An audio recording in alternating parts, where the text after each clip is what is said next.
नमस्कार मित्रांनो, तुम्हाला चिकू कलम हे कोणत्या पद्धतीने केले जाते हे तुम्हाला दाखवतो. हे असतं खिरणीचं रोप, खिरणी गावरान खुंड. आता हे आपण चिक्कूला कसं जॉईंट करायचं हे तुम्हाला दाखवतो. या पद्धतीने त्याला जॉईंट केलं. आता याला काप घ्यावा लागतो. चिक्कूचं मातृवृक्ष असतं जुनं, त्याला असा काप घेतल्यानंतर आणि खिरणीच्या रोपाला याला पण काप घ्यावा लागतो. या पद्धतीने असा काप घेऊन इथे याला जॉईंट केलेलं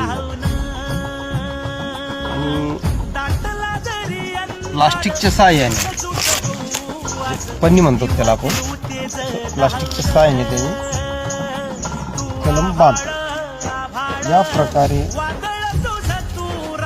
चिक्कूची कलम